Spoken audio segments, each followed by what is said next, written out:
I've been noticing something recently, ladies and gentlemen, boys and girls. I've been noticing that the biggest of the tech news outlets in their social media presences are getting absolutely no engagement.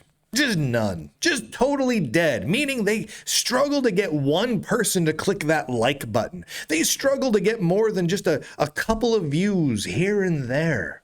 And these are with accounts that have millions and millions of followers and are actively published to every single day, day in, day out.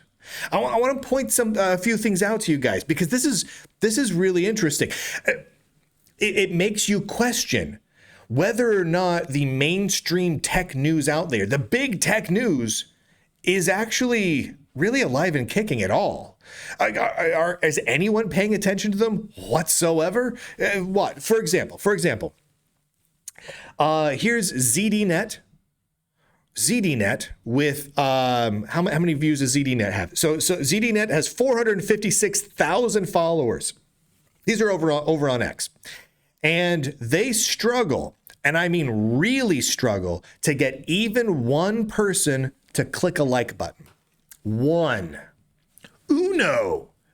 person, like an Aunt Tabitha can literally have an X account with 3 followers and it's about kitten farts, and she'd get more likes than ZDNet gets. And ZDNet publishes all day, every day, constantly. Here's Ars Technica. Ars Technica has 1.1 million followers. Oh, sorry, air quotes, followers. So Ars Technica, what's their engagement like? Well, I scrolled way through their feed, and again, they publish all day, every day. All of their articles go up on X. A lot of their articles, or most of their X posts, get 1 or 2 likes. The best of them gets like a high teens. Like I've got one on the screen now that says 16 likes. What? I mean, seriously, this goes on and on. Here's some more. Because it's not just a couple of them. It's a lot of them. Wired has 9.6 million followers. 9.6 million. So what sort of engagement do they get? Well, it's certainly better than Ars Technica. Oh, I don't know, like 22 people, maybe 50 people will click on the like button. The views they get for their X posts are worse than are at their best for Wired, are worse than some of my worst X posts in a given day. Actually, what's really funny is the X post I made that I'm reading from right now is where I mention the mainstream tech news outlets is the worst performing X post I have had in like a month. I think that's funny. It's like the mere mention of mainstream tech news cursed this X post and made it so it was like the worst performing. But even then, it still was. Let's look at it. Seriously. It was liked 235 times with thousands of views, retweeted 19 times. So it's 11 bookmarks. So it's the worst performance I've had on X in donkey's years. I mean, shoot, this morning alone on X, I think I've had around 800,000 or 900,000 views. So some pretty big numbers compared to this.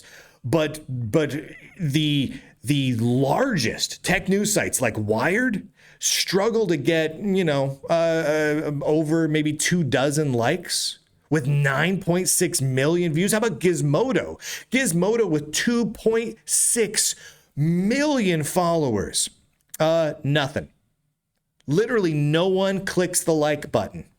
Nobody. It's once in a blue moon will one post they have 1 like. And you have to wonder, is that the person who wrote it? It goes on and on and on. Even the boutique news is like this, right? The boutique tech news. Like, look at the Register.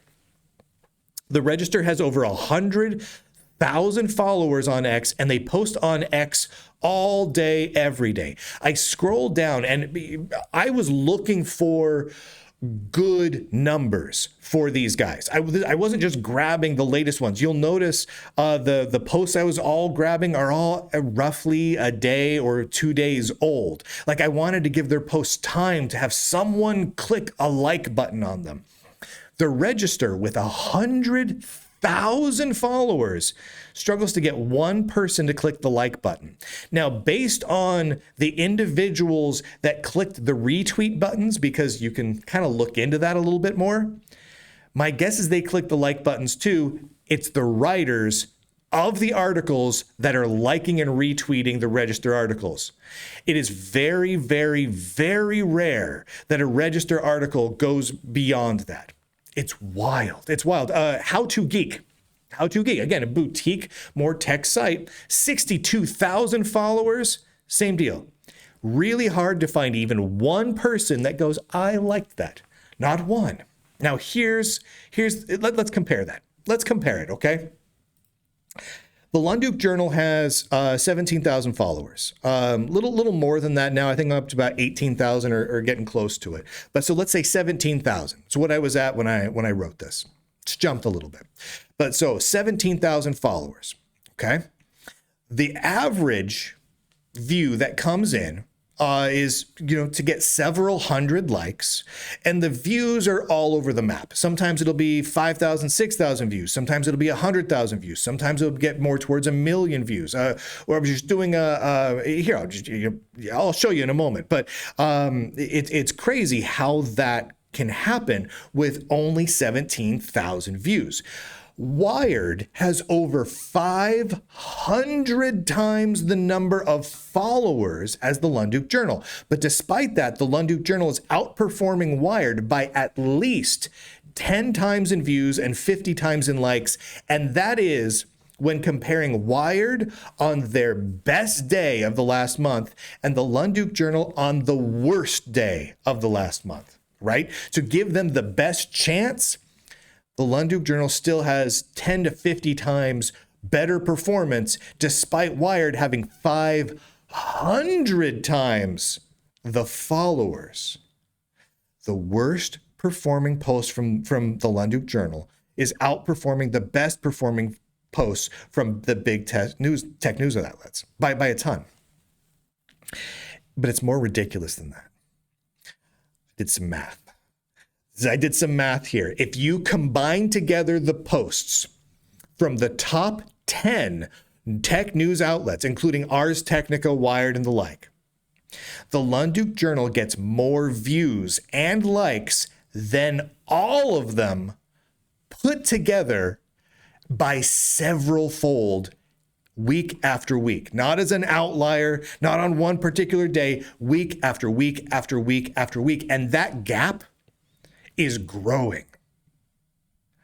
It's crazy. 17,000 followers of the Lunduke Journal is beating tens of millions of followers of the entirety of mainstream big tech news easily.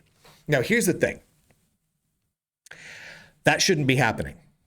Not a chance. There is no way on green earth. Here's just a few screenshots, right? Here's a random tweet of a story, 600 likes, 137 views, 20,000 views, 16,000 views. Again, 600 likes, 300 something likes, et cetera, et cetera, et cetera. It goes on and on like that, right?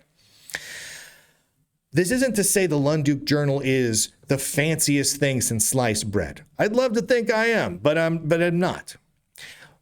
The problem here is that this exposes significant issues. Are these bots? I mean, let's think about this realistically. I've got questions. I got some serious questions.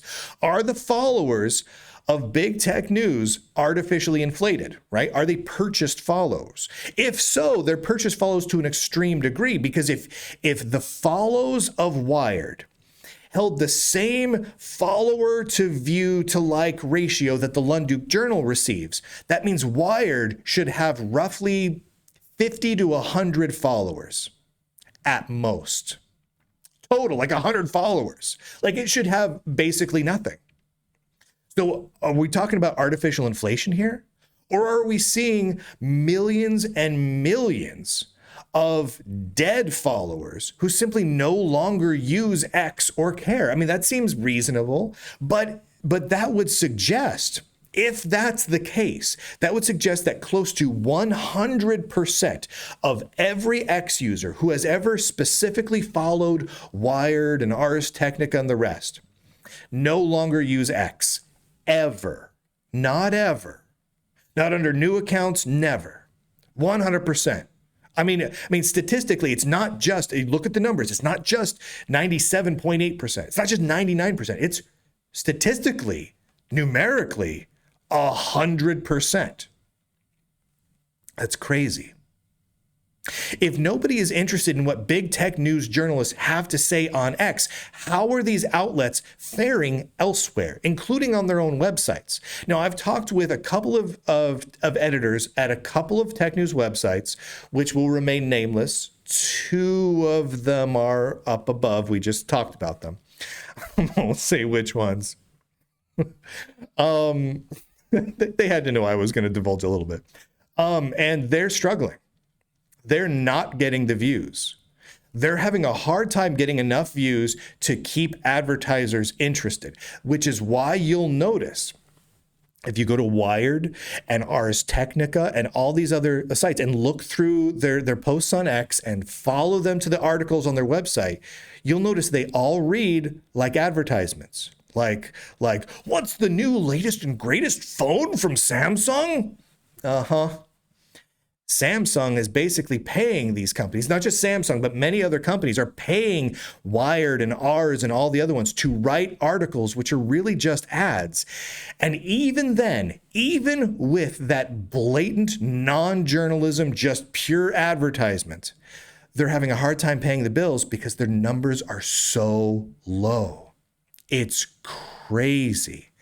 It's crazy how bad it is getting at Wired and Ars Technica and all the others.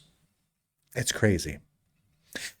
So I think it's worth looking at all this. But what I'm taking away right here, right now, is that regardless of the details of the followers, whether they're bots or paid follows or dead accounts or whatnot, no one's interested.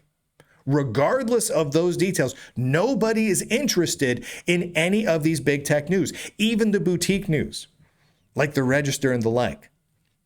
I looked around, and the only times I've been able to find any real significant support for some of these outlets is on Reddit. That is the one place I've been able to find significant support for a lot of these tech news sites, where if they post an article, people on Reddit will upvote them and comment on them and say, yes, Queen a lot. That's about it.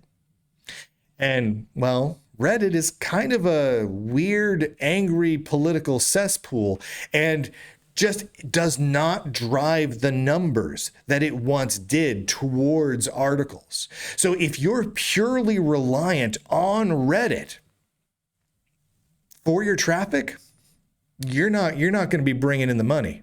You're not going to be able to sustain yourself on subscriptions or on merchandise or on advertisements, which is the traditional bread and butter for tech news. They're dead. They're dead. At this point, they're dead in the water and they're running on fumes. What happens next? Are we going to see these start shutting down or turning even more into pure advertising systems? Just pure advertising websites and nothing else. We've already seen many tech news websites lay off some of their writers in favor of AI-driven articles, which take press releases and ad copy from companies, feed it into AI chatbots, and spit out articles. We've seen them do that a lot. In fact, I can tell you for a fact that if you're going to most of the mainstream tech news sites, over half of the articles are AI generated at this point. They're based on ads, they're based on press releases and ad copy, and they're AI generated. So, pretty fancy. Thank you to the Lunduke Journal subscribers, by the way. for making it possible for me to do this work. Human generated, no AI generated, real artisanal tech news that actually tells you tech news. And apparently people like it, because with even a fraction of the follower base, my numbers are astronomically larger than the entirety of the tech news industry right now. So that's fun. Thank you again for everyone who makes that possible, because we rely entirely on subscriptions. No big tech money here. No ads, no nothing. Go to lunduke.com. You can enjoy all the shows for free. There's some fun perks down at the bottom there for subscribers on a variety of different platforms, some ebooks and some games, access to the exclusive forum and all that good stuff. And of course, thank you to all of the lifetime subscribers. Up on the screen, you see a handful of them. I only put the lifetime subscribers up there who specifically said, yeah, use my name. And my apologies. I know I've got a bunch of emails to go through for those of you who want to be added there. You'll notice that some people use their real names because they're bold and brash. Other people are just like, call me Eric. Or I like the guy who said, call me Guy. And I'm like, okay, do you want just Guy? And he said, no, I want it with quotes around it. Call me Guy. Like, you got it, Guy. Also, several people wanted to be referred to as anonymous. And I said, you want me to credit you as anonymous, like the anonymous, like the hacker collective anonymous? They're like, no, just anonymous. And I'm like, okay. So multiple people are just anonymous. I also really like the guy who wanted to be referred to as the not crazy fedora person. So kudos to the not crazy fedora person. Oh, but they all have lifetime subscriptions, which you can pick up. Go to lunduke.com. You can get monthly, yearly, lifetime subscriptions. You can do it via a whole bunch of different ways. However you want to support the Lunduke Journal, man, it's fantastic. You guys keep the lights on here and keep this sort of reporting actually happening. Because darn it, those other outlets aren't going to do it. And to be fair, even if the Wired or the Register actually did this reporting, would anyone see it? Sort of a tree falls in the forest scenario. And with that, ladies and gentlemen, boys and girls, nerds and nerdettes across the inner tubes, I do declare, end broadcast.